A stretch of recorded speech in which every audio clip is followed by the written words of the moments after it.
আমন্ত্রণ ২১ রাতে। আমাদের আজকের বিষয় পদ পদবি বনাম রাজনৈতিক আদর্শ। আমাদের সঙ্গে আছেন গণ অধিকার পরিষদের সাধারণ সম্পাদক মোহাম্মদ রাশেদ খান, আর আছেন জাতীয় নাগরিক পার্টির সিনিয়র যুগ্ম আহ্বায়ক আরিফুল ইসলাম আদিব। আপনাদেরকে স্বাগত জানাচ্ছি ২১ স্টুডিওতে। শুরুতেই আমাদের বিষয়টি যেটি বলছিলাম, পদ পদবি বনাম রাজনৈতিক আদর্শ। আমরা গত ২৮ ফেব্রুয়ারি নতুন একটি রাজনৈতিক দলের আত্মপ্রকাশ দেখেছি, জাতীয় নাগরিক পার্টি। এর ঠিক ২ সপ্তাহের মাথায় আরেকটি রাজনৈতিক প্ল্যাটফর্ম আসছে, যেটি ঘোষণা দেওয়া হয়েছে ফেসবুক পোস্টে। এই বিষয়ে আমি রাশেদ খানের কাছে জানতে চাইব যে আসলে আরেকটি রাজনৈতিক দল গঠনের কি প্রয়োজন পড়লো হঠাৎ করে? ধন্যবাদ সবাইকে। গণ অধিকার পরিষদের পক্ষ থেকে পবিত্র মাহে রমজানের শুভেচ্ছা। আজকের যে অনুষ্ঠানের হেডলাইন পদ পদবি ও রাজনৈতিক আদর্শ, দেখেন, যতই আসলে আমরা রাজনৈতিক আদর্শের কথা বলি না কেন, দিন শেষে পদ এবং পদবি এটাই আসলে গুরুত্বপূর্ণ বিষয় হয়ে দাঁড়ায় বাংলাদেশের রাজনৈতিক প্রেক্ষাপটে। যারাই আদর্শের কথা বলছে তারা কিন্তু জাস্ট নামে মাত্র বলছে। বাংলাদেশের কালচারটাই আসলে এরকম। দেখেন, সংস্কার আসলে কেমন হয় একটা দেশের জনগোষ্ঠী যেরকম ঠিক তার সংস্কার সেই রকমই হয়। আপনি নিশ্চয়ই জানেন, যখন আমরা পড়াশোনা করেছি আমাদেরকে সংস্কৃতি শেখানো হয়েছে যে সংস্কৃতি কি, তোমার দেশের জনগণ যা করে সেটাই তোমার সংস্কৃতি, সেটাই তোমার কালচার। ঠিক একইভাবে বাংলাদেশে কিন্তু আমরা লক্ষ্য করছি যে বাংলাদেশের মানুষের আসলে যতই মিষ্টি কথা বলুক না কেন পদে বা চেয়ারে বসে, তিনি কিন্তু ওই আপনার পদ এবং চেয়ারের বাইরে তার কিন্তু আরেকটা রূপ আছে, আরেকটা চরিত্র আছে, এবং সেটা কিন্তু আবার কলুষিত। বাংলাদেশের বাস্তবতা, আমি মনে করি পলিটিক্যাল বাস্তবতা এখনো পর্যন্ত আমেরিকা ইউরোপের মতন হয়নি। আমি খুব অতি সম্প্রতি আমি চীন সফর করেছি, সেখানে গিয়েছি। সেখানকার পলিটিক্যাল পার্টির সাথে, মানে যেটি পাওয়ার পলিটিক্যাল পার্টি সিপিসি, তাদের সাথে আমাদের বৈঠক হয়েছে। তাদের আন্তরিকতা, তাদের আচরণ, তাদের আপ্যায়ন, এটি আসলে মুগ্ধ করার মতন। আর বাংলাদেশের যে পলিটিক্যাল কালচার, তার থেকে আমি মনে করি যে শতগুণ ভিন্নতা রয়েছে। দেখেন, তারা কিন্তু সমাজতন্ত্রের চর্চা করে, গণতন্ত্র না। তারপরেও আমার কাছে মনে হয়েছে যে ওই সমাজতন্ত্রের মধ্যে গণতন্ত্রের ন্যূনতম ঘাটতি নাই। আর আমরা গণতন্ত্রের কথা বলে আমরা মারামারি, হানাহানি, বিদ্বেষ, রেষারেষি এগুলো নিয়ে ব্যস্ত রয়েছি। পোস্ট নিয়ে জি, আমি সেখানে আসছি। বাংলাদেশের যে কালচার, এই কালচারের মধ্যে কিন্তু ওই পদ আসলে গুরুত্বপূর্ণ আদর্শের থেকে। মনের মতন পদ না হলে, এটা আমি নিজে আসলে দেখেছি যে অনেক মিষ্টি কথা বলে, অনেক গণতন্ত্রের কথা বলে, অনেক বড় কথা বলে, কিন্তু ওই পদই আসলে মুখ্য বিষয়। এবং বাংলাদেশে অনেক সময় পরিবারতন্ত্রের বিরুদ্ধে কথা বলা হয়। দেখেন, বাংলাদেশের যে আপনাদের মিডিয়া হাউসগুলো দেখেন, যে যারা আসলে মানে একটা জায়গায় চলে এসেছে, একটা লেভেলে চলে এসেছে, পরিচিতি বেড়েছে, মানুষ কথা শোনে, তাদের বাইরে কিন্তু অন্যদের ডাকে না। কারণ মিডিয়া মনে করে যে তাকে ডাকলে তো আসলে দর্শক দেখবে না, জনপ্রিয়তা আমি পাবো না, দর্শক জনপ্রিয়তা কমবে। এই কারণে কিন্তু আপনারা ওই যে ব্যক্তি, তাকে কিন্তু ফোকাস দেন সবসময়। ঠিক একইভাবে পলিটিক্যাল পার্টিতেও একই অবস্থা। যিনি আসলে একটা জায়গায় চলে যান, ওই পার্টির নেতাকর্মীরা মনে করে যে আসলে তাকে ছাড়া আসলে সম্ভবপর নয়। যেমন নতুন পার্টি গঠিত হয়েছে, এখন এই পার্টির যে আলোচনা, আমরা সেই আলোচনাতে বাইরে আমরা দেখলাম যে নাহিদ ইসলাম ছাড়া আসলে এখানে আহ্বায়ক যদি কেউ হয়, কেউ মানবে না, নাহিদ ইসলামকে আহ্বায়ক হতেই হবে। তো যে কারণে আদিব আরিবু টকশোতে বলেছে, এই টকশোতে আমি এবং সে আরেকটা টকশোতে ছিলাম, সে নিজেই বলেছে যে আমি নাহিদ ইসলামকে আসলে পদত্যাগ করার আহ্বান জানাবো। তার একাধিক বক্তব্য কিন্তু গণমাধ্যমে এসেছে যে নাহিদ ইসলাম এখন এই মুহূর্তে আসলে এই নতুন দলের নেতৃত্ব দেওয়ার জন্য একমাত্র ব্যক্তি, অন্য কেউ আসলে আসলে ডিবেট তৈরি হবে। তো এটি কিন্তু আদিব নিজে, আমি তার লেখাগুলো দেখেছি, মিডিয়ার বক্তব্য শুনেছি, এটি আমি আরও অনেকের বক্তব্য শুনেছি তাদের ভিতরে, যে এই যে ব্যক্তিকেন্দ্রিক রাজনীতি, এটা যতই তারা বলুক যে আমরা করব না, কিন্তু ব্যক্তির বাইরে তো আমি আসলে কোথাও কোনো কিছু দেখছি না। আমার রাজনৈতিক যে অভিজ্ঞতা, সেই অভিজ্ঞতার জায়গা থেকে ওই ব্যক্তি বিশেষ আসলে রাজনীতি দাঁড়াচ্ছে। হ্যাঁ, একটা পর্যায়ে যদি ওই ব্যক্তি মনে করেন যে হ্যাঁ আমার পরিবর্তনটা করতে হবে, আমি সারা জীবন ধরে চেয়ার আঁকড়ে রাখবো না, তাহলে হয়তো পরিবর্তন সম্ভব। কিন্তু এখনো পর্যন্ত যে বাস্তবতা, ব্যক্তির বাইরে কিচ্ছু নাই। দেখেন, বাংলাদেশে আদর্শের কোনো জায়গা নেই, আদর্শের কোনো জায়গা এখনো পর্যন্ত বাংলাদেশে আসলে ওই জায়গাটা আসেনি। আদর্শ মানে কি? ব্যক্তি আদর্শ, যে আপনি ব্যক্তি হিসেবে এই পলিটিক্যাল পার্টিটা গঠন করেছেন, আপনি ভালো কিছু কাজ করে গেছেন, এখন আপনার যারা অনুসারী আছে পরবর্তীতে নেতৃত্বের জায়গায় এসেছে, তারা কি করেন? তারা মনে করেন যে ওই ব্যক্তিকে অনুসরণ করেন, এই যে ব্যক্তির আদর্শ। তার মানে কি, ব্যক্তিতন্ত্রের বাইরে কিন্তু আমরা এখনো পর্যন্ত বের হতে পারি নাই। বাংলাদেশে সেই পলিটিক্যাল বাস্তবতা এখনো পর্যন্ত তৈরি হয়নি।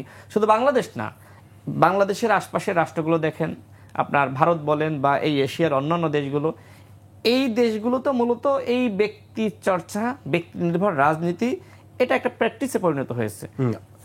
আমি আবার আসছি আদিব, আপনি কি তাই মনে করেন আসলে যে মতবিরোধ বা পদ পদবীর কারণে এক দল থেকে আরেক দলে চলে যাওয়া, বিশেষ করে জুলাই অভ্যুত্থানে যারা আপনাদের একই প্ল্যাটফর্মে ছিলেন, সেই জায়গা থেকে আজকে হঠাৎ করে আরেকটি দল যার নেতৃত্বে ছাত্র শিবিরের সাবেক নেতারা রয়েছেন, এইটাকে আপনি কি বলেন? প্রথমে আপনাকে ধন্যবাদ জানাচ্ছি, এবং বিশেষ করে বর্তমান রাজনৈতিক ব্যবস্থায় যতগুলোই রাজনৈতিক দল আছে তরুণদের নেতৃত্বে এবং তরুণদের সামনে আসবে, সবগুলোকে আমরা ইতিবাচক দেখি। কারণ আমরা তো বলেছিলাম যে আমাদের এখানে একটা প্রজন্ম আকারে একটা লড়াই আছে। কারণ আমাদের পুরনো রাজনৈতিক কাঠামোতে যারা একটা রাজনৈতিক পজিশনে গিয়েছেন, তারা কিন্তু নতুন বাস্তবতায় নতুন মেনে নেওয়ার ক্ষেত্রে তাদের কিছু ক্ষেত্রে অনেক সময় কার্পণ্য দেখা যায়। ফলে নতুনদের যে কোনো উদ্যোগ, যে কোনো দল বা প্ল্যাটফর্মকে আমরা স্বাগত জানাই। এরপর আপনি যেটি বললেন যে জাতীয় নাগরিক কমিটির সাবেকদের, এই ক্ষেত্রে কিছু কথা দৃষ্টিভঙ্গি আছে। দেখেন, জাতীয় নাগরিক কমিটি কেন্দ্রীয় কমিটি ছিল 188 সদস্যের। সেই জায়গার থেকে শুধুমাত্র আমি গতকালকে যে ঘোষণাটা দেখেছি যে আলী হাসান জোনায়েদ ভাইয়ের উদ্যোগে একজন, সাথে আরও আমাদের এখানে যারা ছিলেন নাইম আহমেদ ভাই কিংবা রাফি সালমান রিফাত ভাই বা এরকম 3 থেকে 4 জনের সংখ্যাটা। ফলে আপনি যখন 188-র মধ্যে 4 জনকে পুরো আলাদা একটি দল হিসাবে করবেন, তখন এটা একটু আমার কাছে মনে হচ্ছে মিসলিড হচ্ছে। যদি সংখ্যাটা এরকম হতো যে হ্যাঁ, নতুন রাজনৈতিক দলে আপনাদের 100 জন আছে, সেই দলে 80 জন আলাদা হয়ে উঠছে, বিষয়টা কিন্তু ওরকম না। আমার কাছে যেটা মনে হয়েছে যে নেতৃত্বের জায়গার থেকে যেহেতু সবাই মানবীয় গুণাবলী বলেন কিংবা একটা ব্যক্তিগত চাহিদা তো অনেক সময় থেকেই থাকে রাজনৈতিক পরিসরে, সেটারও কিছুটা প্রভাব আছে। কিন্তু এখানে আমার কাছে যেটা মনে হচ্ছে যে রাজনৈতিক বোঝাপড়ার ক্ষেত্রে দৃষ্টিভঙ্গিটা আলাদা। আলী হাসান জোনায়েদ তিনি যেভাবে রাজনৈতিকটা যেভাবে দেখতেছেন, কিংবা আমাদের এখন যে লিডারশিপ আমাদের এখানে যারা আমরা অলরেডি দলটা আত্মপ্রকাশ করছে, এদের বোঝাপড়ার ঘাটতির ক্ষেত্রেও হয়তোবা তিনি আলাদা প্ল্যাটফর্মে উদ্যোগ নিতে পারেন। এবং একই সাথে তার যারা ফেলো ছিলেন, তাকে যেই জায়গায় দেখতে চেয়েছেন, সেই জায়গার থেকে দেখার দৃষ্টিভঙ্গির জায়গা থেকে ভিন্নতার কারণে হয়তো আলাদা দল করছেন। ফলে শুধুমাত্র একজন আলী হাসান জোনায়েদ ভাই বা তার সাথে আরও যে 2-3 জনের নাগরিক কমিটির, আমি বলবো সর্বোচ্চ 4 থেকে 5 জনের একটা উদ্যোগকে আপনি সরাসরি যে আলাদা একটি দল হয়ে গেছে, আরেকটি দল আসছে, এভাবে পড়তে করলে যেটা হচ্ছে যে কিছুটা মিসলিড হয় আর কি। আচ্ছা, সেক্ষেত্রে নতুন রাজনৈতিক দলের এজেন্ডা কি আপনাদের থেকে ভিন্ন? এটা তো আমি এজেন্ডা বলতে পারবো না, কারণ যেহেতু মাত্র গতকালকে জোনায়েদ ভাইকে প্রেসার গ্রুপ হিসেবে তারা কাজ করবে। হ্যাঁ, দেখেছি।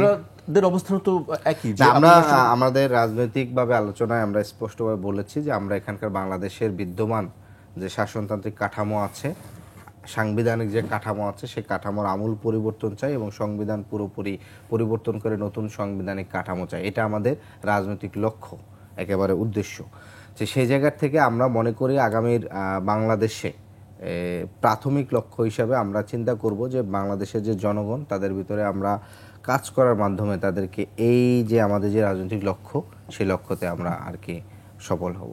রাশেদ খান, আপনি কি মনে করেন এ বিষয়ে? আসলে যে নতুন নেতৃত্ব কতটুকু গ্রহণযোগ্যতার সবচেয়ে বড় বিষয়, যে আসলে আমরা যে দলই করি, যে নেতৃত্ব আসুক, সর্বসম্মতভাবে সবার কাছে গ্রহণযোগ্যতাটাই সবচেয়ে প্রধান বিষয়। সেক্ষেত্রে আপনি কি মনে করেন যে নতুনদের গ্রহণযোগ্যতা কতটুকু থাকবে? আসলে দেখেন, আমরা 2018 সালের যে সংগ্রাম, কোটা সংস্কার আন্দোলন, নিরাপদ সড়ক আন্দোলন, তারপর থেকে তো আমরা সক্রিয়ভাবে মাঠ পর্যায়ে রাজনীতি করছি। আদিব সহ আমরা কিন্তু একসাথেই রাজনীতি সংগ্রাম করেছি। তো সেই বাস্তবতায় আসলে আমি যেটি বলবো সেটি হলো যে নতুনদের উত্থান কিন্তু অনেক কঠিন। আমরাও তো আসলে অনেক সংগ্রাম করেছি, অনেক বিতর্কের মুখোমুখি সমালোচনার মুখোমুখি আমাদেরকে পড়তে হয়েছে। এটি সত্য যে যারা সমালোচনার ঊর্ধ্বে নয়, প্রত্যেককে নিয়ে সমালোচনা থাকবে, কাজ করতে হবে। এক্সিস্টিং যারা থাকেন তারা স্বাভাবিকভাবে নতুনদের তো এত সহজে জায়গা দেন না, নিজের জায়গাটা আসলে সংগ্রাম করে নিজেই তৈরি করে নিতে হয়। যে আমি এই চেয়ারে বসে টকশো করছি, আপনি তো আমাকে, আমি রাশেদ খান খুব সাধারণ যখন ছিলাম আপনি তো আমাকে তখন ডাকেননি, আদিব আরিফকে ডাকেননি। তার মানে সংগ্রাম করে আসলে আমাদের প্রত্যেককে জায়গা করে নিতে হয়। যারা পুরাতন হয়ে গেছে তারা কি একদিন ওইখানে চলে এসেছে? তারাও তো একসময় নতুন ছিলেন। সুতরাং আমি মনে করি যে পুরাতনদের অভিজ্ঞতা আমাদের জন্য গুরুত্বপূর্ণ। পুরাতনদেরকে আমাদের কটাক্ষ করে আমি মনে করি খুব বেশি আমাদের খুব বেশি ভালো কিছু হবে বলে আমি মনে করি না, বরং তাদের অভিজ্ঞতা সেটা আমাদের আসলে দরকার আছে। একই সাথে তাদের ভুলগুলো আমরা কাজে লাগাতে পারি, যে তারা এই ভুলগুলো করেছে আমরা এগুলো করব না। তো সেক্ষেত্রে আমি বলবো, দেখেন আরেকটি বিষয় আদিব যেটি বলল যে তাদের পার্টি বা নতুন যারা পার্টি করতে চাচ্ছে তাদের নিয়ে এক ধরনের মিসলিড করা হচ্ছে। গণ অধিকার পরিষদ আমরা একটা দল গঠন করলাম, কারা উদ্যোগ নিয়েছিলাম, যারা 2018 সালে কোটা সংস্কার আন্দোলন করেছি সংগঠক যারা ছিলাম তারা। পরবর্তীতে আমাদের ভুল বোঝাবুঝির কারণে আমাদের কয়েকজন তারা কিন্তু আপনার আরেকটা গণ অধিকার পরিষদ তারা কিন্তু পরিচালিত করত। তো পরবর্তীতে আমরা কিন্তু এই যে মিডিয়ার কাছে বলেন, জনগণের কাছে বলেন যে গণ অধিকার পরিষদ ফ্র্যাকশন আপনার বিভক্ত, তো সেক্ষেত্রে এই যে বিভক্তি এটি কাটাতেও আমাদের সময় লেগেছে। আমাদের যে সকল সহযোদ্ধারা ছিল আমরা কিন্তু তাদেরকে পরবর্তীতে আমরা অভ্যুত্থানের পরে আমরা নানান আলোচনার মাধ্যমে ফিরিয়ে এনেছি, তাদেরকে আমরা গুরুত্বপূর্ণ জায়গায় তাদেরকে আমরা পদায়ন করেছি, সম্মানিত করেছি। তো এখন মিডিয়াতে জনগণের কাছে তো ফ্র্যাকশন ছিল, 4 জন হোক আর 5 জন হোক, ফ্র্যাকশন কিন্তু এটা নানান কারণে কিন্তু নানান গ্রুপে নানান ইন্টারেস্ট আছে। একটি বিষয় আমি জানি রাখি, আমরা সম্প্রতি কয়েকটি হেডলাইন দেখেছি যে জাতীয় নাগরিক পার্টিতে কি যোগ দিচ্ছেন ভিপি নূর, এই ধরনের হেডলাইন আমরা বেশ কিছু সংবাদ মাধ্যমে দেখেছি। এটি আসলে কি গুঞ্জন নাকি আসলে বাস্তবিক কি? আপনার এই প্রশ্নের উত্তর আমি আরেকটু কথা বাকি আছে, শেষ করি। দেখেন, তো সেক্ষেত্রে আলী হাসান জুনায়েদ আমিও যোগদান করবো বলতেছে। আচ্ছা যাক, আলী হাসান জুনায়েদ বলেন বা রিফাত সাহেব বলেন বা যারা আছে তাদের সাথে আরো অনেকে আছে না, জাতীয় নাগরিক কমিটি সবাই তো আর এই কমিটিতে অন্তর্ভুক্ত হয়নি। সারা দেশে বলেন, যেহেতু তাদের সাথে যোগাযোগ আছে, একসাথে তো চীন সফরে একটানা প্রায় 11 দিন একসাথে ছিলাম, সেক্ষেত্রে আমার জানার সুযোগ হয়েছে যে তাদের সাথে আসলে বিশাল একটা গ্রুপ আছে, গ্রুপ অফ পিপুল। হয়তো জুনায়েদ সামনে থেকে তিনি ফেস করতেছেন, কিন্তু জুনায়েদদের সাথে অনেকে আছেন। তো আমি ওই যে বললাম যে জুনায়েদরা যখন পার্টি করবে তখন মনে হবে যে অভ্যুত্থানের শক্তির ভিতরেই কিন্তু আপনার বিভক্তি। আমি একটা জিনিস আপনাকে বলতে চাই, সেটি হলো যে এই যে অভ্যুত্থানের সময় দেখেন, আমি নিজে দেখেছি যে গণভবনের শিবিরের 5 জন সাবেক সভাপতি ঢাবির, তাদেরকে কিন্তু গণভবনে নিয়ে যাওয়া হয়েছিল যেদিন উপদেষ্টারা শপথ নেন। কারা তাদেরকে নিয়ে গেল? কারা নিয়ে গেল? তারা কিন্তু ওইখানে গিয়েছে বৈষম্য বিরোধী ছাত্র আন্দোলনের সমন্বয়করা যে লিস্ট করেছিল, নাহিদ ইসলাম বলেন, আসিফ মাহমুদরা যাদেরকে নিয়ে যাওয়ার জন্য, সেই লিস্টে অন্তর্ভুক্ত হয়ে তারা গিয়েছিলেন। এখন কথা হলো যে আন্দোলনে তাহলে শিবিরের সাথে তাদের সংযোগটা অবশ্যই ছিল, এখান থেকেই তো বোঝা যাচ্ছে। ঠিক একইভাবে আন্দোলনে কিন্তু ছাত্র দলের সংযোগ ছিল, ছাত্র অধিকার পরিষদের সংযোগ ছিল। তো আমার মনে হয় যে এই আন্দোলনটা আসলে যে একটি সার্বজনীন আন্দোলন, সেই জায়গা থেকে সেই জিনিসটা কিন্তু স্পষ্ট, সেই জিনিসটা আপনাকে কিন্তু স্বীকারও করতে হবে, মূল্যায়নটাও করতে হবে। সামনে থেকে আমাদের স্নেহের আমাদের ছোট ভাই আসিফ মাহমুদ বলেন, নাহিদ ইসলাম বলেন, তারা নেতৃত্ব দিয়েছে। আবার তাদের সাথে কিন্তু আবার অনেকে কাজ করেছে, পিছন থেকে পরামর্শ দেওয়া, বুদ্ধি দেওয়া, ম্যান পাওয়ার সাপ্লাই দেওয়া, এই কাজগুলো করেছে। তার মানে কি? তার মানে গণ অভ্যুত্থানের অন্যান্য শক্তির কিন্তু রাইট রয়েছে পলিটিক্যাল পার্টি গঠন করা। যদি আপনার সাথে আমার প্রশ্নের অমিল হয়, অবশ্যই আমি আমার মতন করে একটা সিদ্ধান্ত নিতে পারি, এবং সেই সিদ্ধান্ত জুনায়েদরা নিচ্ছে। আদিব আরিফ শুভকামনা জানিয়েছে, তাদের অনেকে শুভকামনা জানিয়েছে, আমিও জানাচ্ছি। তবে একটা গুরুত্বপূর্ণ জিনিস, সেটি হলো আমি লক্ষ্য করছি যে নতুন পার্টির সদস্যরা তাদেরকে সাবেক শিবির নেতা হিসেবে পরিচয় করিয়ে দিচ্ছে। এই যে ট্যাগিং করা, দেখেন তারা কিন্তু জাতীয় নাগরিক কমিটির নেতা হয়েছে, এর মাধ্যমে কিন্তু তাদের শিবিরের রাজনীতি আগেই কিন্তু ক্লোজ হয়ে গেছে, কিন্তু তাদেরকে এখন বলা হচ্ছে যে শিবিরের নেতা। আমি তাদের পোস্টগুলো লক্ষ্য করেছি, আদিবাড়িরা বা তাদের বন্ধু বান্ধবরা যারা পোস্ট করতেছে, আমি দেখেছি যে তারা শিবিরের সাবেক সভাপতিটা পার্টি গঠন করতেছে। এই যে ট্যাগিং এর রাজনীতি, আমি মনে করি যে তারা তো জাতীয় নাগরিক কমিটির ছিল। আপনি বলেন যে জাতীয় নাগরিক কমিটির সাবেক নেতারা বা বর্তমান নেতারা আর একটা পার্টি গঠন করতেছে। আমি মনে করি এই যে তাদেরকে সিস্টেমে তাদেরকে আসলে মানে ঘায়েল করা, এই জিনিসটা আসলে একদিকে শুভকামনা জানানো, আবার ঘায়েল করা, আমি মনে করি এটা ঠিক না। দ্বিতীয় যে প্রশ্ন আপনি আমাকে করলেন যে নুরুল হক নূর তিনি এনসিপিতে যোগদান করছেন, আদিবাড়ির মাঝখান দিয়ে বললেন যে আমিও যোগদান করছি। দেখেন, আমি কিন্তু এই 21-এর রাতেই 21 টেলিভিশন আরেকটি প্রোগ্রামে ফ্যাক্ট চেকিং, সেখানে কিন্তু আমি ক্লিয়ার করেছি, সেখানে আমার সাথে হান্নান মাসুদ ছিলেন। মূলত এই বিতর্কের জন্মটা কিন্তু মাসুদ সাহেব দিয়েছেন, এবং মাসুদ সাহেব কিন্তু ওই টকশোতে তিনি দুঃখ প্রকাশ করেছেন, ক্ষমা প্রার্থনা করেছেন। তো তিনি জুনিয়র মানুষ, শিখতেছেন রাজনীতি, অনেক কথা আবেগে মানে অনেক ইন্টারনাল মিটিংয়ের কথা সামনে এনে অনেক ধরনের আলোচনা বা মানুষের মানে অনেকভাবে বিভ্রান্ত করতেছেন। তো আমার ব্যক্তিগত বিষয়টা বলি, দেখেন আদিব আরিফ সহ নাহিদ ইসলাম, আসিফ মাহমুদ, মাহফুজ আলম সহ তারা যারা রয়েছে একদম মানে বৈষম্য বিরোধী ছাত্র আন্দোলন এবং জাতীয় নাগরিক কমিটির যারা শীর্ষ নেতৃত্ব ছিল, তাদের সাথে কিন্তু নাহিদ ইসলামের বাসায় কিন্তু হেয়ার রোডে তিনি যেখানে থাকতেন, সেখানে কিন্তু আমাদের অনেক আলোচনা হয়েছে। পার্টি গঠন কিভাবে করা যায়, কিভাবে আগামী রাষ্ট্র বিনির্মাণ, মানুষকে সম্পৃক্ত করা, ঐক্যবদ্ধ রাখা, সেখানে আমাদের সাথে এই আলোচনাটা হয়েছে যে আমরা কিভাবে একসাথে কাজ করতে পারি। যেহেতু নাহিদ ইসলাম, আমি এবং নুরুল হক নূর ডাকসুর ভিপিজিএস প্রার্থী ছিলাম, নাহিদ ইসলাম ওইখানে আপনার সাংস্কৃতিক সম্পাদক পদে ইলেকশন করেছে, আক্তার সমাজসেবা সম্পাদক পদে, আসিফ মাহমুদ 2023 সাল পর্যন্ত ছাত্র অধিকার পরিষদের ঢাবি শাখার সভাপতি ছিল, আদিব আমাদের কেন্দ্রীয় সাধারণ সম্পাদক ছিল। তো যেহেতু আমরা একসাথে সংগ্রাম করার ইতিহাস রয়েছে, একসাথে রাজনীতি করার ইতিহাস রয়েছে, একসাথে সেই 18 সাল থেকে আন্দোলন সংগ্রাম করার বহু ইতিহাস রয়েছে, এই কারণে আমাদের ভিতরে আলোচনা হয়েছে যে আমরা আবার কিভাবে ঐক্যবদ্ধভাবে আগামী রাজনীতি, নতুন রাষ্ট্র বিনির্মাণে আমরা একসাথে কাজ করতে পারি। এখন এই একসাথে কাজ করা বলতে যদি মনে হয় যে আমি এনসিপিতে যোগদান করছি বা আদিব গণ অধিকার পরিষদে যোগদান করছি, বিষয়টা আসলে এরকম না। আমরা নতুন কিছু করার জন্য আলোচনা হয়েছে, এটা হচ্ছে মূল কথা।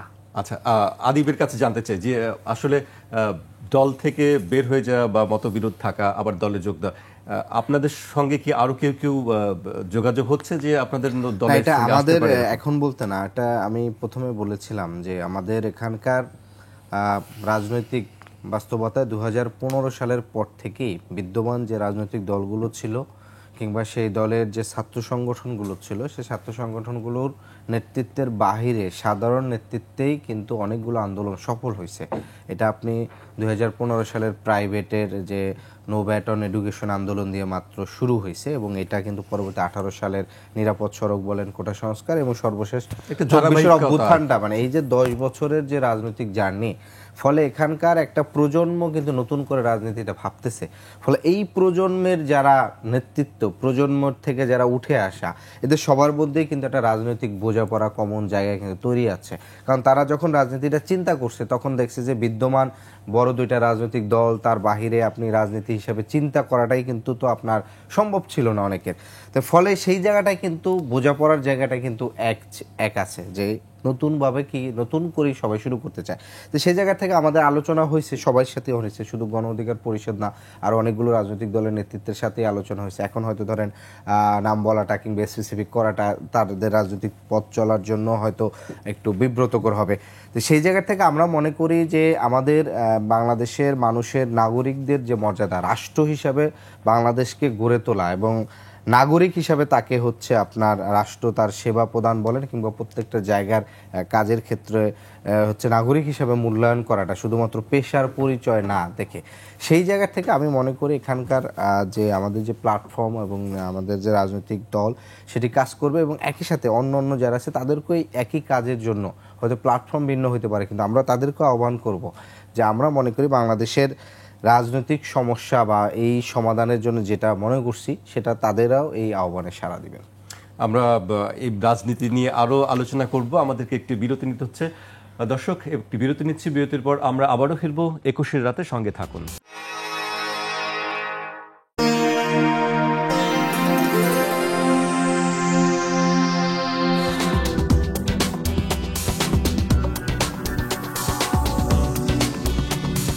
বিরতির পর আবারও স্বাগত। আপনারা দেখছেন 21-এর রাত। আমরা কথা বলছিলাম পদ পদবি বনাম রাজনৈতিক আদর্শ। আমাদের সঙ্গে আছেন গণ অধিকার পরিষদের সাধারণ সম্পাদক মোহাম্মদ রাশেদ খান এবং জাতীয় নাগরিক পার্টির সিনিয়র যুগ্ম আহ্বায়ক আরিফুল ইসলাম আদিব। আমরা বিরতিতে যাবার আগে বেশ কিছু বিষয় নিয়ে কথা বলছিলাম। আমি রাশেদ খানের কাছে জানতে চাইছি যে নির্বাচন এবং সংস্কার নিয়ে একটা ডেডলক অবস্থা আছে। এর মধ্যে আমরা জানি যে নির্বাচন কমিশন কিন্তু নির্বাচনের জন্য অলমোস্ট প্রস্তুতি শুরু করেছে এবং তারা বলছে জুলাইয়ের মধ্যে প্রস্তুতিটা শেষ হয়ে যাবে এবং অগস্ট সেপ্টেম্বরের মধ্যে রাজনৈতিক দলগুলোর সঙ্গে একটা আলোচনা শুরু করতে পারবেন এবং অক্টোবরে তফসিল ঘোষণা হবে। মানে এটি নির্বাচন কমিশনের একেবারে সর্বশেষ অবস্থা যে তারা ডিসেম্বরকে ধরেই নির্বাচন করছে। আসলে আপনাদের অবস্থানটা কি? আপনার কি আসলে সংস্কারের দিকে জোর দিচ্ছেন নাকি আসলে ন্যূনতম সংস্কার শেষে নির্বাচনের? দেখেন, আজকে 17 মার্চ, তার মানে আজ থেকে প্রায় 7 মাস 10 দিন 9 দিন আনুমানিক এই সময়ে তারা শপথ গ্রহণ করেছে। সরকারের মেয়াদটা কিন্তু প্রায় 7.5 মাসের কাছাকাছি। আর আমার কথা হলো যে এই 7.5 মাসে আপনি কতটুকু রাষ্ট্র সংস্কার করেছেন? রাষ্ট্র সংস্কার তো একটি ধারাবাহিক প্রক্রিয়া। তার মানে এই প্রক্রিয়াটা শুরু হয়েছে যেদিন থেকে তারা শপথ নিয়েছে সেদিন থেকে। দেখেন, এর মাঝখানে এই সরকারের আসলে কতটুকু সংস্কার করা দরকার ছিল। যেমন প্রথম সংস্কার করা দরকার ছিল পুলিশের মধ্যে আওয়ামী লীগের যারা প্রেতাত্মা আছে তাদেরকে সরিয়ে দেওয়া, কিন্তু এখনো পর্যন্ত তাদেরকে সরিয়ে দেওয়া হয়নি। দ্বিতীয়ত, আমি সব জায়গায় হাত দিব, দ্বিতীয়ত যারা সরাসরি ছাত্র জনতার বুকে গুলি চালিয়েছে সেই পুলিশ সদস্যদেরকে, র্যাব সদস্য, বিজিবি সদস্যদেরকে গ্রেপ্তার করা হয়নি। তৃতীয়ত, শেখ পরিবারের এখনো পর্যন্ত একজনকেও তাদের গায়ে মানে পশমে আঘাত করা হয়নি, মানে গ্রেপ্তার করা হয়নি। তাহলে আপনি অপরাধীদেরকে ধরতেছেন না, আপনি কাদেরকে ধরতেছেন? আপনি অপারেশন ডেভিল হান্ট ঘোষণা করেছেন, তার মাধ্যমে যারা নিরীহ সাধারণ আওয়ামী লীগ বাড়িঘরে এখনো পর্যন্ত রয়েছে, যারা মনে করেছে যে অভ্যুত্থানে তো আমাদের নেতিবাচক ভূমিকা নাই, তাদেরকে আপনি গ্রেপ্তার করতেছেন। কিন্তু রাঘব বোয়ালদের আপনি পালিয়ে যেতে সহযোগিতা করেছেন। সেনা হেফাজতে 626 জন আশ্রয় নিয়েছিল, তাদের তালিকা প্রধান উপদেষ্টা দায়িত্ব নেওয়ার পরেও এখনো পর্যন্ত প্রকাশ করা হয়নি। তো এই যে রাষ্ট্র সংস্কার, তো মানে এগুলো তো রাষ্ট্র সংস্কারের অংশ। প্লাস সচিবালয়ে বলেন, অন্যান্য সেক্টরে বলেন, আওয়ামী লীগের প্রেতাত্মারা, সুবিধাভোগীরা সর্বত্র রয়ে গেছে। উপদেষ্টারা কি বলছে? মাহফুজ আলমের পোস্ট এবং তার বক্তব্য লক্ষ্য করেছেন যে আমরা যদি এখন সবাইকে সরিয়ে দিই তাহলে তো আমরা রাষ্ট্র চালাতে পারবো না। এরকম অন্যান্য উপদেষ্টারাও একই ধরনের বক্তব্য দিচ্ছে, সেটা অভ্যন্তরীণ মিটিংয়ে বলেন, সেটা পাবলিকলি বলেন যে এখন তো সবই আওয়ামী লীগ, আমি তো সবাইকে সরিয়ে দিলে আমি রাষ্ট্র চালাতে পারবো না। তো সরকারের মনোভাব যদি এরকম হয়, আওয়ামী লীগকে পুনর্বাসিত করে রাখা, তাহলে রাষ্ট্র সংস্কার হবে না। দেখেন, 71-এর পরে শেখ মুজিবের সব থেকে বড় ভুল ছিল পাকিস্তান আমলের আমলা কামলাদের মাধ্যমে দেশ পরিচালনা করা। ব্যর্থ হয়েছে না? ঠিক একইভাবে এই 7 মাসে কিন্তু আমরা এই সংস্কারগুলো দেখি নাই। ডিসি এসপি নিয়োগকে কেন্দ্র করে কেলেঙ্কারি হয়েছে। একজন সমন্বয়কের, মানে যদিও সে ভুয়া সমন্বয়ক, আমরা পরবর্তীতে দেখলাম তিনি একজন মুরব্বী মানুষ, তিনি ছাত্র সেজেছিলেন, সেই তানভীর সাহেব, যে তার নির্দেশনায়, তার নেতৃত্বে কিন্তু সারা দেশে ডিসি নিয়োগ হয়েছে। পরবর্তীতে তিনি কিন্তু আপনার এনসিপির কমিটিতে অন্তর্ভুক্ত হয়েছেন। তো আমার কথা হলো, ওই সময় কিন্তু বৈষম্যবিরোধী ছাত্র আন্দোলনের নেতারা দাবি করেছিলেন যে সে আমাদের কেউ না। পরবর্তীতে তার মতন বিতর্কিত ব্যক্তি, যিনি আপনার ডিসি নিয়োগের কেলেঙ্কারিতে জড়িত, তিনি কিভাবে এনসিপির মতন একটি মানে আদর্শিক রাজনৈতিক দল হিসেবে তারা দাবি করছে যে নতুন শক্তি, নতুন সম্ভাবনা, নতুন রাজনৈতিক বন্দোবস্ত তৈরি করবে, রাষ্ট্র সংস্কার, নতুন সংবিধান, অনেক গণপরিষদ, অনেক কথা তারা বলছে। তাদের মতন কমিটিতে এরকম একজন বিতর্কিত ব্যক্তি, সারা দেশে আলোচিত, সেই ব্যক্তি কিভাবে অন্তর্ভুক্ত হলো? এবং এনসিটিভি, সেখানে এই ব্যক্তির কাজটা কি? সেখানে তিনি বলেছেন, নিজে স্বীকার করেছেন প্রেস ব্রিফিংয়ে যে আমি সেখানে কাজ করেছি। বিতর্কিত ব্যক্তি হওয়ার পরেও সে সেখানে কিভাবে অন্তর্ভুক্ত হলো? তা আমাদের পজিশনটা কি? আমাদের পজিশনটা হলো, দেখেন, রাষ্ট্রের কোথাও এখনো পর্যন্ত সংস্কার শুরু হয়নি। আপনি ওয়াসার দুর্নীতি নিয়ে দেখেন নাই যে আসিফ মাহমুদের এপিএস মোয়াজ্জেম সাহেবের দুর্নীতি, তার পরামর্শে 20 জনকে নিয়োগ দিয়েছে, সমন্বয়কদের নাম পর্যন্ত সেখানে আসছে। এগুলো অত্যন্ত দুঃখজনক। কথা বলছেন আসিফ মাহমুদ? জি, আপনার দেশ টিভিতে নিউজ হয়েছে, তার এপিএস। দেখেন, আরো অনেক কথাবার্তা শোনা যায়। আপনার এই টকশোতে যুক্ত হওয়ার আগেও কিন্তু আমার কাছে আরেকটা দুর্নীতির তথ্য এসেছে, মানে এরকম তথ্য কিন্তু বিভিন্ন সময় আসছে। আমি বলবো, আর একটু সময় লাগবে, তো সব বিষয় তো আসলে সাথে সাথে বলে দিলে তো আমার পুরোপুরি যাচাই করা যাবে না। তো এখন এই যে সমস্যাগুলো, যাদের নিয়ে এত স্বপ্ন মানুষ দেখলো যে নতুন রাজনৈতিক বন্দোবস্ত, সত্যি এটা সত্য যে মানুষের একটা নতুন রাজনীতির প্রতি আকাঙ্ক্ষা আছে, কিন্তু যাদেরকে ঘিরে আকাঙ্ক্ষা, তাদের আশপাশের লোকজন বা তারা যদি বিতর্কের মধ্যে জড়িয়ে পড়ে, মানুষ কিন্তু আশাহারা হয়। তো আমরা এখন কিন্তু আশাহারা হচ্ছি। ডক্টর ইউনূসের উপর আমাদের যে ধরনের আস্থা বিশ্বাসের জায়গাটা শুরুতে ছিল, সেটা কিন্তু ডে বাই ডে তার আশপাশের কিছু লোকের কারণে, কিছু লোকের আচরণের কারণে কমতেছে। দেখেন, মাহফুজ আলম একজন উপদেষ্টা, তিনি শুরুতে বিশেষ সহকারী পদে নিয়োগ নিলেন তার বন্ধু বান্ধবের বিভিন্নভাবে সহযোগিতায়, তার আশপাশের লোকজনের। এরপরে তিনি হলেন দপ্তরবিহীন উপদেষ্টা। এরপরে তিনি তথ্য মন্ত্রণালয়ের মতন গুরুত্বপূর্ণ উপদেষ্টার দায়িত্বে থেকে তিনি কখনো আলেম উলামাদেরকে উস্কাচ্ছেন, কখনো হেফাজতকে উস্কাচ্ছেন, কখনো জামাত ইসলামকে উস্কাচ্ছেন, কখনো বিএনপিকে উস্কাচ্ছেন, কখনো গণ অধিকার পরিষদকে উস্কাচ্ছেন। তো আপনি ভাই উপদেষ্টা দায়িত্ব নিয়েছেন, আপনার কাজটা কি? আপনার কাজটা হলো আমাদের সবার ভিতরে সম্পর্ক তৈরি করা, আমাদের সবার মতবিরোধ দূর করে একটা জাতীয় ঐক্যমত গঠন করা। আপনি সেটা না করে আপনি তাত্ত্বিক জ্ঞান দেওয়া শুরু করে দিয়েছেন এবং সমাজে বিভক্তি ছড়াচ্ছেন। তো এই তো সরকারের কর্মযোগ্য। তো এই কর্মযজ্ঞের মাধ্যমে রাষ্ট্র সংস্কার কিভাবে হবে? আমাদের পজিশনটা হলো যে আমরা 1 নম্বরে চাই গণহত্যার বিচার, কিন্তু গণহত্যার এখনো পর্যন্ত দৃশ্যমান বিচার হবে বলে আমাদের কাছে মনে হচ্ছে না। কারণ হাসিনা সহ তার সাঙ্গপাঙ্গরা যারা গণহত্যার সরাসরি মাস্টার মাইন্ড বলেন জড়িত ছিল, তারা কিন্তু পালিয়ে গেছে। তো ওদেরকে ভারত থেকে আপনি যতদিন ফিরিয়ে আনতে পারবেন না, আপনি কি ততদিন ইলেকশন দেবেন না? সার্জিস ইসলাম বলতেছে যে, সার্জিস আলম তিনি বলতেছেন যে গণহত্যার বিচারের আগে রাজনৈতিক দলগুলো যেন নির্বাচনের প্রশ্ন, মানে নির্বাচনের কথাও মুখে না আনে। তো তা আপনারা তো সরকারের ক্রিম ভোগ করতেছেন, মানে সরকারের সুবিধা ভোগ করতেছেন, যে কারণে আপনারা মনে করতেছেন যে এই সরকার সরে গেলে তো আসলে আমাদের জন্য ভালো না। আপনারা সরকারকে যতদিন টিকিয়ে রাখা যায় বিভিন্ন বয়ান সামনে এনে সেই বয়ানগুলো আপনারা সামনে আনতেছেন। এই জন্যই বলতেছেন যে গণহত্যার বিচার হওয়ার আগে কোনো ইলেকশন হবে না। আরে ভাই, আপনার সরকার গণহত্যার বিচার করতে চাইলে তো এই যে শেখ পরিবারের এদেরকে ধরতেছে না কেন?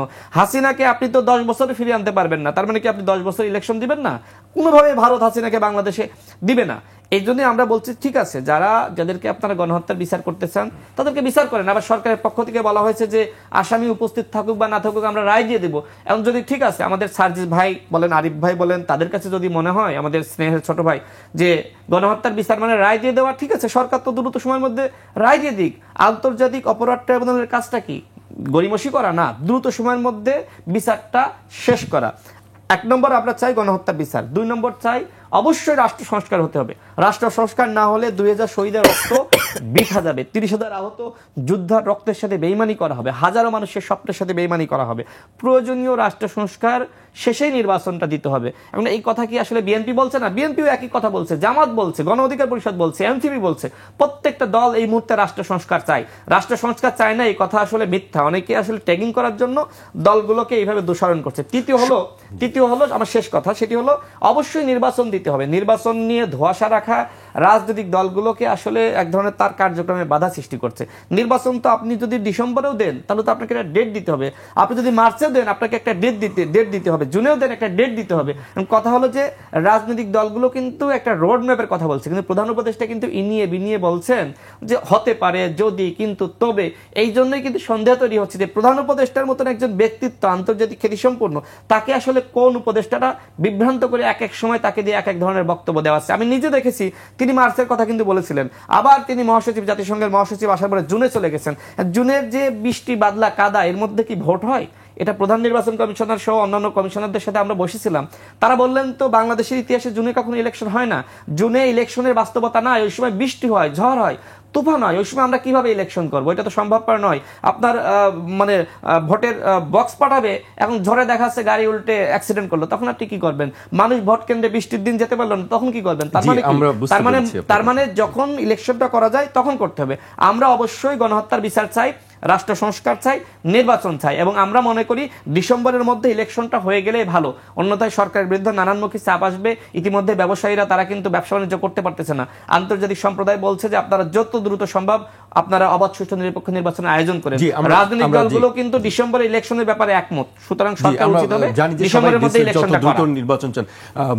আদিব, রাশেদ খান একটি কথা বলছিলেন, তার কথার মাঝখানে যে আপনারা জাতীয় নাগরিক পার্টি সরকারের কাছ থেকে সুবিধা নিচ্ছেন, আসলে কি কি সুবিধা নিচ্ছেন একটু যদি আমাদেরকে বলেন।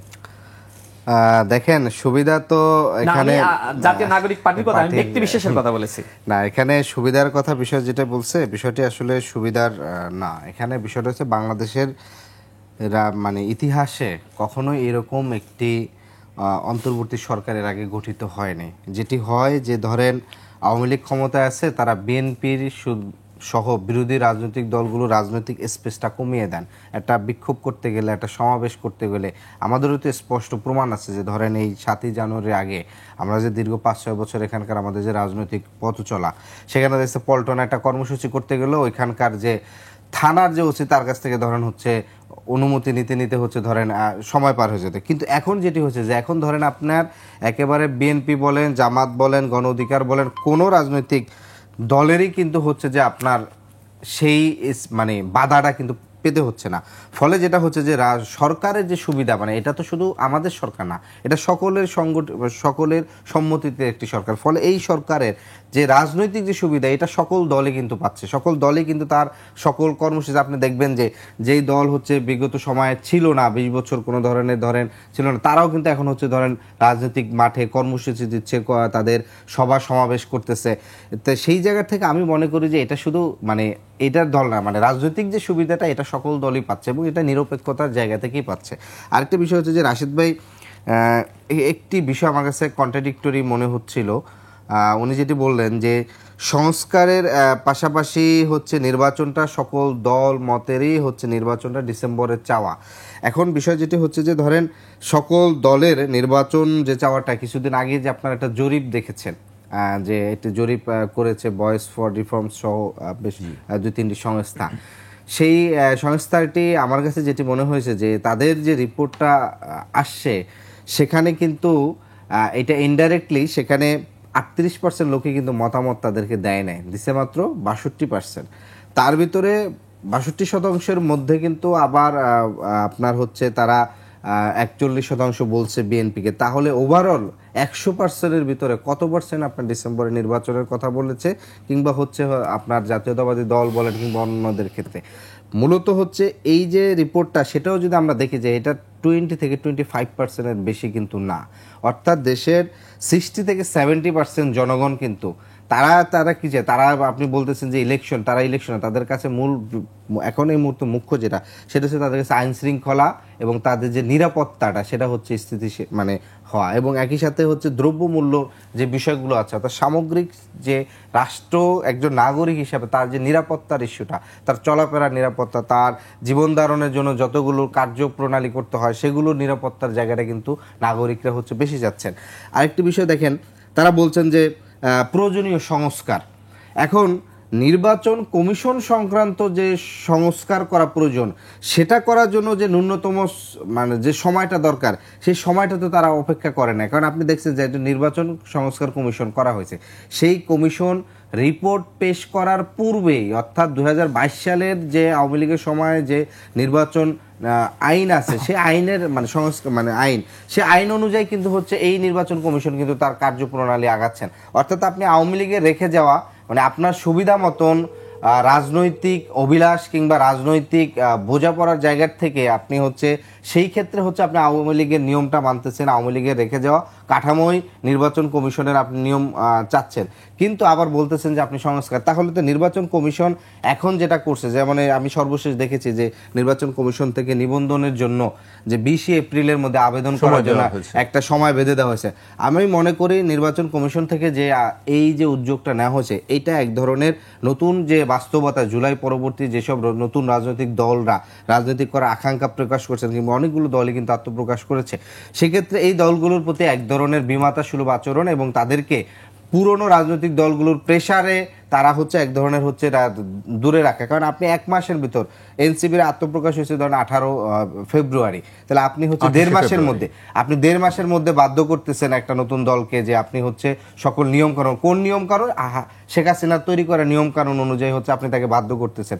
তাহলে এই যে ধরেন আপনি সবকিছুই হচ্ছে শেখ হাসিনা রেখে যাওয়া নিয়ম চাইবেন, শেখ হাসিনার রেখে যাওয়া আইন চাইবেন, শেখ হাসিনা রেখে যাওয়া সংবিধান, শুধুমাত্র নির্বাচন হইলে শেখ হাসিনার জায়গায় আমরা আসবো, এই যে একটা দৃষ্টিভঙ্গি সিস্টেম রেখে আপনি শুধু মানুষটা পরিবর্তন করতে চাচ্ছেন, এই পরিবর্তনটা তো আসলে বাংলাদেশের মানুষ কিংবা হচ্ছে আপনি যদি বলেন সেই জায়গার থেকে আসলে আগ্রহী না। তো ফলে আমরা মনে করি যে রাজনৈতিক দলগুলোর এখানে দেখেন বা তারা বারবার বলতেছে ছাত্ররা এটা করতেছে সেটা করতেছে। আমরা বারবার বলেছি যে নির্বাচন কখন হবে কি হবে এটা আপনি সকল দল মিলে একটা রাজনৈতিক ঐক্যমত বলেন। বিএনপি বলছে তার নেতৃত্বে সকল দল চাচ্ছে, আসলে কোথায় সকল দল চাচ্ছে?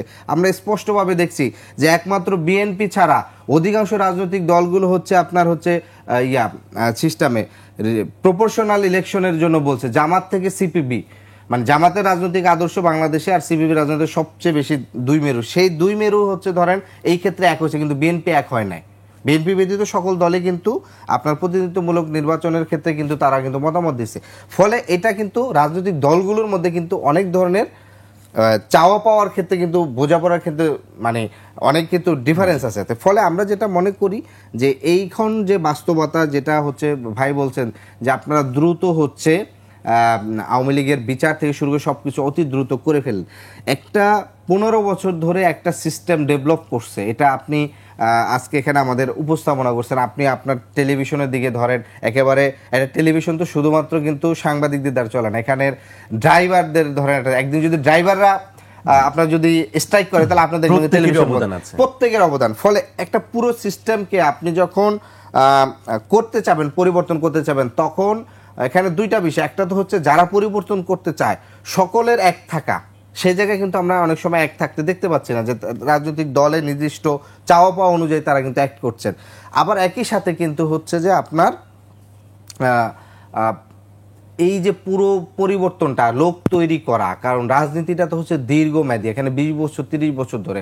রাশেদ ভাই আমাদের গণ অধিকার, তাদের যে গণ অধিকার পরিষদ সেটা ধরেন 2021 সালে ধরেন তৈরি হয়েছে, 3 বছরে তারা কতজন লোক তৈরি করতে পারছে, কতজন ধরেন হচ্ছেন বিভিন্ন সেক্টরের লোক, সেটা কিন্তু হয় না।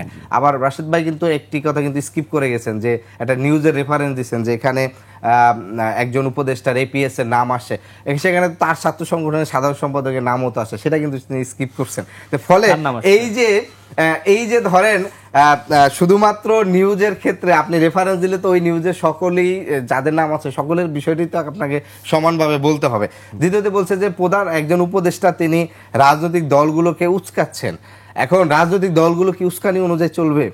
মানে রাজনৈতিক দলের তো নির্দিষ্ট একটা তার লক্ষ্য উদ্দেশ্য আছে, সেই অনুযায়ী সে রাজনীতি করবেন। রাজনৈতিক দলগুলো মনে করে যে একজন উপদেষ্টা তাদেরকে উস্কাচ্ছে আর সেই অনুযায়ী তারা অ্যাক্ট করবে, তাহলে সে তো রাজনৈতিক দল না, সে তো হচ্ছে প্রতিক্রিয়ার, মানে সে হচ্ছে একটা ক্রিয়া হয় সেটার প্রতিক্রিয়া দেয়। বরং আমরা মনে করি এখানকার রাজনৈতিক দলগুলোকে ক্রিয়াশীল হয়ে মানে দেশ ও জাতির জন্য যেটা দরকার সেই অনুযায়ী হচ্ছে তারা অ্যাক্ট করুক।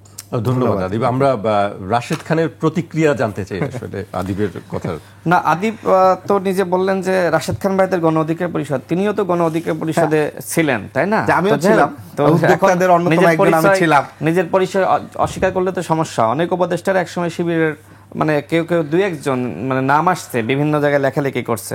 তো এখন সেই উপদেষ্টা যদি নিজের পরিচয় লুকাতে চান তাহলে বরং সমস্যা। আমি মনে করি আগে কেউ অন্য দল করতেই পারে, কেউ শিবির করতে পারে, কেউ গণ অধিকার পরিষদ করতে পারে, কেউ বিএনপি করতে পারে, কেউ জামাত করতে পারে। আদিব, এটা কি কোনো সমস্যা? প্রত্যেকে যে কোনো রাজনীতি করে অন্য দল চেঞ্জ করতে পারে, সেটি তার স্বাধীনতা রয়েছে। সমস্যা হলো যে আসলে আপনি যখন মানে নিজেকে লুকাতে চাইবেন তখন আসলে বড় সমস্যা। আপনি অতীতে শিবিরের রাজনীতি করেছেন, আপনি বলেন, আমি একটি পোস্ট দিয়েছিলাম, দেখেন এক শিবির আর এক শিবিরকে বলছে তুই শিবির তুই শিবির, মানে সমস্যাটা আসলে এরকম হয়ে গেছে। মানে দেখেন নাই যে নতুন দল গঠনকে কেন্দ্র করে শিবিরের মধ্যে এক ধরনের মানে সমস্যাগুলো সংকট তৈরি হয়েছে। আন্দোলনের সময় এক শিবির 18 সালে আন্দোলনের সময় ফার্স্ট কিন্তু রাশেদ ভাইকে শিবির বলা হয়েছে। দেখেন ইত্তেফাকের রিপোর্ট অনুযায়ী তাকে প্রথমে কিন্তু শিবির হিসেবে ঢাকা বিশ্ববিদ্যালয়ে সবথেকে বেশি। এখন তার মানে রাশেদ ভাই যদি বলে যে না আমাকে বলছে, তার মানে কিছুটা বাস্তবতা আছে, সেই কোশ্চেনটা তো তখন সে তখন আমি আপনাকে বলি, ঢাকা বিশ্ববিদ্যালয়ে সব থেকে শিবির এবং ছাত্র দল ব্লেম দিয়ে সাধারণ শিক্ষার্থীদেরকে ঘায়াল করা হয়েছে, এবং এটা কিন্তু সরাসরি শিবিরের রাজনীতি করে, ছাত্র দলের রাজনীতি করে তারা কিন্তু কমই এ ধরনের শিকার হয়েছেন। তার মানে কি, আমি ওই সময় কোটা সংস্কার আন্দোলনের শুরুতে একদম মূল লিডারশিপের জায়গাটা আমি ছিলাম, শুরুতে একদম আমি ছিলাম একদম ফার্স্ট ফ্রন্ট লাইনে। তো তারা মনে করেছে রাশেদ খানকে, যেহেতু আমি ছাত্রলীগ কখনো করি নাই, ছাত্রলীগ যেহেতু মানে আমার সাথে যায় না, আমি কখনো আসলে পছন্দ করতে পারি নাই, তো যাই হোক আমি কখনো ছাত্রলীগ করি নাই, যে কারণে আমাকে ট্যাগিং করাটা তাদের জন্য সুবিধা হয়েছে যে সাধারণ শিক্ষার্থী ওকে শিবির বানানো যায়। তো ইত্তেফাক তো পরবর্তীতে ক্ষমাও চেয়েছে, আদিব ক্ষমা চাই নাই আমাকে, তখন ইত্তেফাক ক্ষমা চেয়েছে। তো আপনি তো সেই কথা বলতে পারেন না, আমাকে বলার পরে যখন তথ্য প্রমাণ দিতে পারে নাই, আমাকে নাকি আপনার সূর্যসেন হল থেকে বের করে দিয়েছিল। আমি সূর্যসেন হলে 5.5 বছর ছিলাম, মানে তারা তাদের রিপোর্টটা যে মিথ্যা প্রমাণিত হয়েছে এই কারণে তারা ক্ষমা চেয়েছে, তো ওই চ্যাপ্টার ওইখানে ক্লোজ হয়ে গেছে। কিন্তু এখন যাদের বিরুদ্ধে অভিযোগ আসছে যে এক শিবির আর এক শিবিরকে বলছে তুই শিবির তুই শিবির, তো তারা তো আসলে এই প্রমাণটা দেখাতে পারতেছে না, তারা এই বিষয়ে মন্তব্য করতেছে না। কারণ এই বিষয়ে অবশ্যই আমি মনে করি যে তাদের পুরাতন পরিচয় এই মুহূর্তে সামনে আনাও যেমন সমস্যা, আবার পরিচয়টা লুকানোও সমস্যা। শিবির কেউ করতেই পারে, এটা কি অন্যায়? ছাত্রদলকে করতে পারে, এটা কি অন্যায়? আমি সর্বশেষ যেটি মনে করি, আমি সর্বশেষ যেটি মনে করি, দেখেন বাংলাদেশে আসলে নতুন রাজনীতির আকাঙ্ক্ষা আছে মানুষের, এটা মিথ্যা না, এটা সত্য। আওয়ামী লীগের রাজনীতি বা আওয়ামী লীগের চ্যাপ্টার ক্লোজ হয়ে গেছে, এখন তাহলে করণীয় কি? আদিব যেটা বলছেন যে আরো বেশি বেশি দল হওয়া দরকার, এইভাবে আসলে হয় না রাজনীতি। অভ্যুত্থানে যারা নেতৃত্ব দিয়েছে, যারা শক্তি ছিল, তারা যদি একসাথে কিছু করতে পারে তাহলে মানুষের ভিতরে একটি হব তৈরি হবে, যে হব তৈরি ইতিমধ্যে হয়ে আছে।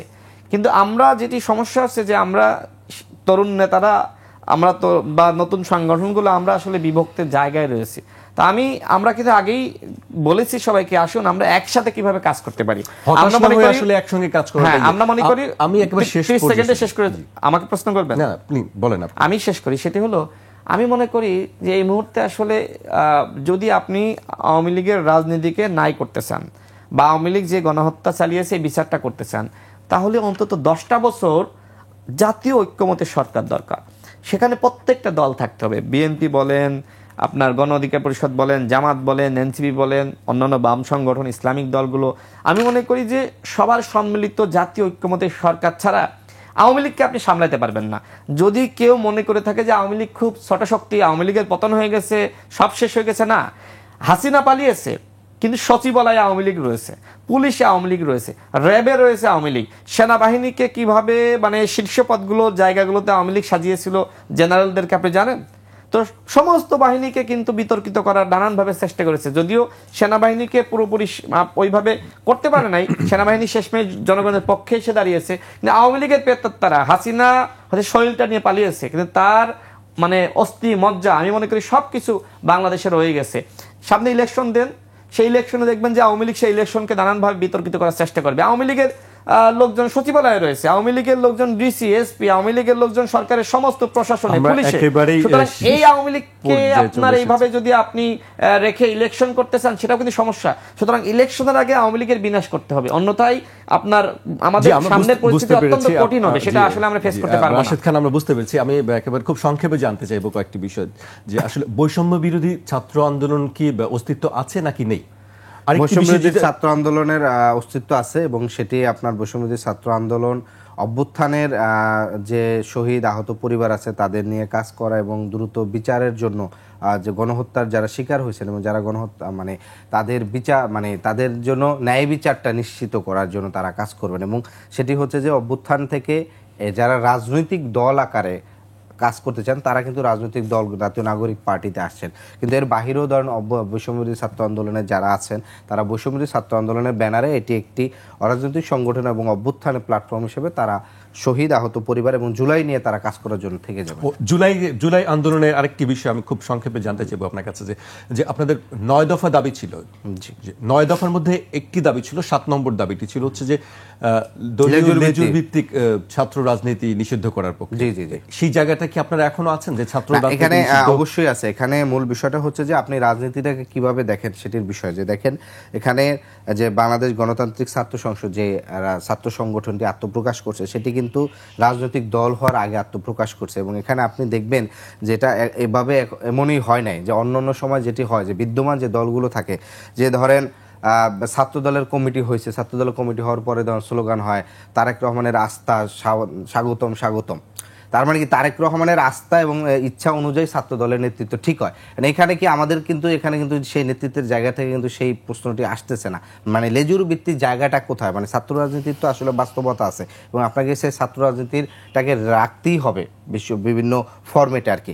কিন্তু ইয়াটা কি হবে যে আমাদের সামনে শুধুমাত্র গত 15 বছরের যে আওয়ামী লীগ যে মানে ছাত্রলীগ যেভাবে ক্যাম্পাসগুলোকে শুধু তাদের মতন করে রেখেছে, অন্যান্য দলগুলোকে কোনো স্পেস দেয় না, সেটার বাস্তবতা বিদ্যমান। কিন্তু আমরা মনে করি এখানকার যে ছাত্র সংগঠনগুলো থাকবে সেগুলো শিক্ষার্থীদের অধিকার আদায় এবং জাতীয় স্বার্থর ক্ষেত্র তারা তাদের মতন করে তাদের গঠনতান্ত্রিক পদ্ধতি এবং নেতৃত্ব নির্বাচনের যে স্বাধীনতা সেইটা অনুযায়ী তারা কিন্তু অ্যাক্ট করবে। এখানে অন্য দলের মানে নীতিগতভাবে কিছু দলের সাথে তাদের হচ্ছে আদর্শিক জায়গায় মিল থাকতে পারে, কিন্তু সেই আদর্শিক জায়গা থেকে দলগুলো থেকে যে তাদের নেতৃত্ব ঠিক করে দেওয়া, তাদের কর্মসূচি ঠিক করে দেওয়া, কিংবা তাদেরকে হচ্ছে লাঠিয়াল হিসেবে ব্যবহার করা, তাদেরকে হচ্ছে পাওয়ারের জায়গায় হিসেবে ব্যবহার করা, এটা হচ্ছে কখনো হবে না। বরং এইটা যখন পরিবর্তন হয়ে শিক্ষার্থীদের অধিকার এবং শিক্ষার্থীদের ছাত্র সংসদগুলো দ্রুত নির্বাচন দেওয়া, গণতান্ত্রিক চর্চা ফিরিয়ে আনার জন্য কাজ করবে, সেটি লেজুর ভিত্তির বাহিরে তারা তাদের মতন করে কাজ করবে। জি, আপনার কথা পরিষ্কার, আমরা বুঝতে পেরেছি।